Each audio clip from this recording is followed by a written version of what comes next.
Hey everybody, welcome to Comics with Bueller. As always, I am Bueller. Today is another creator interview. I got none other than Greg Weisman here with me. Greg, how you doing, my friend? I'm good. How are you doing? I'm doing pretty good. I had you on here a couple years ago. Of course, we talked about gargoyles, and we're going to be talking about them yet again today.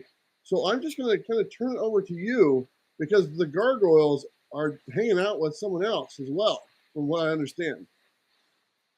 We've got a lot of new friends over in Gargoyle right now. Yeah, We've got Gargoyles Fantastic Four coming up.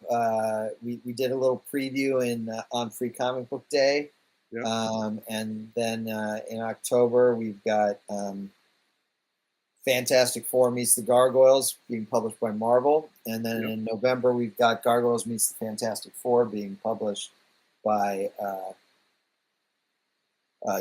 Dynamite. And then after that, we've got Gargoyles meets Darkwing Duck. So we go from sublime to the ridiculous There a you go. bit, You're, um, you're and covering everything. doing these crossovers. Nice. So the first one that comes out with from Marvel, okay, and then like a month later we're doing the one with Dynamite. Do those stories go together? They do. I mean, they're individual stories, but they're in continuity with each other, and their characters um, that cross over from one to the other. And the Dynamite one is its own separate story, but it definitely follows up. Like the Gargoyles meet the Fantastic Four for the first time. Yeah. Well, really, at the end of Demona Zero, which was the Free Comic Book Day title, they see each other for the first time. They meet each other in the Marvel book.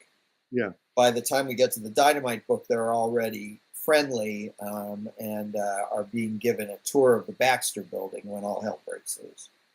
So I gotta ask, do they not start out as friendly? I mean, normally that's the case. Normally when two teams meet, they got a little bit of a grudge against each other for some reason. It's kind of the norm. So then There's what? actually a scene, I don't know if this is giving too much away, but there's a scene at the beginning of the Marvel issue where Sue is talking with Angela, Storm Richards, Mhm. the Invisible Woman from the Fantastic Four, is talking to Angela, Goliath's daughter, one of the gargoyles. And Ben sort of leans over to Johnny and whispers, "So wait, we're not having a big misunderstanding in a battle to start things off?" And Johnny's like, "Apparently not." And Ben's like, Yeah, "Well, where's the fun in that?" So no, they kind of are all good with each other pretty much from the beginning. that's But good. there's some question whether that's a good thing or whether we shouldn't have just had a battle first just for the fun of it. Um, but no, I just figured these are two groups of heroes. They actually have nothing against each other. Why would they immediately start to fight for no particular reason? Like I Um, said, that kind of seems like a norm in a lot of stuff. It's like, it does. It's a trope, but yeah, so we play against that trope in this book. nice. So how did this come together? I mean, it's nice to see. I know that Marvel and DC are doing a Batman Deadpool crossover. Now we're getting a crossover for Gargoyles and Marvel, which is obviously Disney in there. So, did you bring this up and like want to do this, or was it approached to you to Well, I do? definitely wanted to do it, but I had been told years ago, a couple of years ago, no, crossovers are not possible. Can't be Yeah, done. We don't cross the streets. So I had just taken it for granted that it never was going to happen. yeah, And then my editor, Dynamite Nate Cosby, said, "Hey, they want to do a crossover with Marvel." I'm like, "Great!" And he's like, the initial thing wasn't specifically Fantastic Four. It was just like, let's do a crossover with Marvel. So it was like, what would you like to do? And at the time, I was writing the Spectacular Spider-Man for Marvel. That book's unfortunately ended, but like, well, let's just cross over Spider-Man, Peter and Miles hmm with Gargoyles. They're both set in New York. Let's just do that. And it came back, no, it can't be Spider-Man. Pick something else. yeah. So I said, all right, well, what about X-Men? And they came back and said, can't be X-Men. Pick something else. And I said, Yeah. look, I could keep guessing all. Just give me one. I said, why don't you tell me what works? Yeah. Uh, and and give me some options or whatever, and the odds are I'll be fine with it because I love Marvel heroes. I also Yeah. love DC heroes, but I love Marvel heroes, and they'd be hard pressed to name one that I wouldn't have fun doing. And so I said, tell me what my choices are, and they came back and said your choice is the Fantastic Four. Period. That was the only choice in here.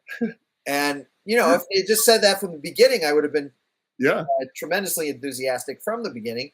And so once they said it, I'm like, that's great. That's perfect. The first family of the Marvel universe meets the first family of the Gargoyles universe, such as it is. And they both are in Manhattan. They're both living in skyscrapers. The Baxter Building's somewhere vaguely in Midtown. And the Erie building where the Gargoyles live is on Central Park South. And I'm like, this is perfect, so we were good to go, and that was terrific. Yeah. And but yeah, there was this whole sort of guessing game that they put me through for reasons I do not understand. But and I think I don't think this is a big mystery. Big Fantastic Four movie coming out. Yeah. Let's do some stuff. I had also written some. I'd written Ben and Johnny guest starring in a couple issues of Spider-Man. Mm-hmm. But I think they knew that I got the characters and knew how to write them. And then Tom Brevoort had given me one story in an issue of Fantastic Four Fanfare that I think was well received over at the Marvel offices. And Mark Bagley did the art for it, and it turned out really sweet. Yeah. This came out a couple weeks ago. So I think they felt like, okay, this guy gets Fantastic Four. We've got a Fantastic Four movie coming out. Let's do those. And I was like, great. And we ran with it. And we got that little preview really quick and kind of last minute, but into Demona Zero, and then the two books, which I wrote a long time ago. The art's done now, but only recently. But I wrote both those books months and months ago, and I've seen the art on both. They look fantastic. We've got George Cambadeas on the Dynamite one and Enid Balam on the Marvel one. Both books look fantastic. So I'm really thrilled at how the stories are coming out and how it's looking and all that stuff. And I think it's just really fun. Yeah. Well, I want to get back to that book here real quick, but I want to kind of pivot for a second because when I had you on a couple years ago, Gargoyles was just kind of hitting the market. Okay, you're only a few issues in, and now there's been spin-offs and all this other stuff, and it's kind of has life again. It came back. It's in on people's minds. What do you think of all the response it got when it came into the market? Now it's been a couple of years. It's been very gratifying. But I got to say, to me, not particularly surprising. I mean, I've been trying to tell people for years, there's a fan base out there that loves Gargoyles, and if you would just give it a chance, you'd make money on it. And Disney Publishing, to their credit, said yes. Eventually, it took time, but said yes. And we've sort of been proving what I've been saying all along. Gargoyles #1 was Dynamite's best-selling comic. Yeah. Ever. Yeah. And any Gargoyle stuff that we're doing continues to be among Dynamite's top sellers month in, month out. Yeah. And obviously, I think the fact that we're doing this Fantastic Four crossover is an indication of the strength of it. And I'm heartened also that Marvel is actually publishing one of those two issues. Yeah. Because it's not just Dynamite saying, hey, and let's give us the Fantastic Four for a month. It's Marvel saying, hey, give us the Gargoyles for a month as well. And that sort of tells me that it's a viable property in and of itself.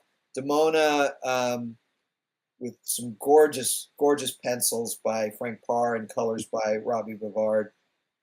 Issue 3 came out yesterday out of our 5-issue miniseries. I think it's really amazing work by Frank, and I'm really proud of the stories that we're telling in that book. And they're all kind of unique. They're all set in a different decade. They're all even different genres. The first book was sort of historical fiction. Hmm. The second issue was sort of a swashbuckling adventure. This issue that just came out is horror. Um, Next month, issue 4 is a detective story, and then issue 5 is an elegy. So they're all, Frank and I designed it this way to be like, they've all got a different feel, they've all got a different genre, but at the same time, they're all of a piece. And really, I think, gives us some insight into the Demona character, who's very rich, powerful character. And so that's been great. The stuff we're doing with both Fantastic Four and Darkwing Duck, I'm working with Tad Stones, who's the creator of Darkwing Duck. Tad and I are co-writing, or at least co-plotting the Darkwing Gargoyles crossover, and that's just a lot of goofy fun. Yeah. And we're also Nate and I are working up the next main Gargoyles series, which will start next year. And this is after last month we got out a Gargoyles Little Golden book that I co-wrote, which was a lot of fun and I think turned out great. And there are other Gargoyles things in the works as well. So I again, it's very gratifying, and I'm so glad the fans have shown up. But like I said, not particularly surprising to me, because I've been saying this all along, that we have great fans, that they want more product. So let's go back to the crossover that we're going to get, Fantastic Four, Gargoyles. We're going to get the one from Marvel first, and we're going to get the one from Dynamite. They go together, and then eventually we get the one Gargoyles with Darkwing Duck. I'm curious, and you don't have to give away names. Are we going to get any guest appearances in the books? Well, I'm happy to give away things that have already been given away. Okay. I might not have given these things away if it had been up to me, but since they're out there, it's silly for me to pretend that, like, why not mention Tony Stark and Iron Man when they've already shown that they're in there? So, we're going to see Tony Stark and Iron Man. He doesn't have a huge role in it, but it's a small but important role in the book, and I think he's got some fun stuff in there, particularly putting him head to head with David Xanatos is just a fun sort of one-to-one comparison there. Yeah, I can see that. We've got in the Marvel book, we have the Marvel character, the Gargoyle, Isaac Christians is in it. We've got the Gray Gargoyle villain. In the Dynamite book, we've got the old 60s villain, the Gargoyle from the Incredible Hulk origin story. I figured anything that had Gargoyle in the name in it, I had to. I didn't have a choice. Not that Marvel said that. I'm just saying that it was a moral imperative. I had to do it. And we've got the Gargoyle's son, the Gremlin, in there as well. Plus, we've got Cold Steel in the Dynamite book. We've got Diablo in the Marvel book. We've got Mole Man in the Dynamite book, and we've got Dragon Man in both. Yeah. And then the clan, the Manhattan clan of Gargoyles, is pretty huge. So Goliath and Elisa, Goliath is in obviously both books, and we have some cameos in both, but it's a slightly different group in each book of Gargoyles working with Goliath. It's more Angela Broadway Lexington in the first book, and more Brooklyn Katana Nash in the second book. And we have a lot of fun with Nash, and who's the son of Brooklyn, with Valeria and Franklin Richards in the second book, so in the Dynamite book. So there's a wealth of characters, a wealth of material. It's a typical Greg Weisman thing where the editors are thinking that I've got too many characters in there. Sure. And they're not wrong, but that's what I do. That's what I love to do. So yeah, just load it up. If you wanted fewer characters, you just came to the wrong guy. Yeah, exactly. Well, Greg, I want to say thank you so much for coming on today. And from what I saw, are you going to be at the LA Comic Con? I am, yeah.